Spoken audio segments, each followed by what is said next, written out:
जिन मुसलमानों से खामखा लड़ाई की जाती है उनको इजाजत है कि वो भी लड़ें, क्योंकि उन पर जुल्म हो रहा है और अल्लाह उनकी मदद करेगा, वो यकीनन उनकी मदद पर कादिर है।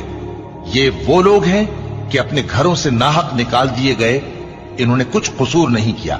हां, ये कहते हैं कि हमारा परवरदिगार अल्लाह है, और अगर अल्लाह लोगों को एक दूसरे से न हटाता रहता तो खानकाहें और गिरजे और यहूदियों के इबादत खाने और मुसलमानों की मस्जिदें जिनमें अल्लाह का कसरत से जिक्र किया जाता है गिराई जा चुकी होती।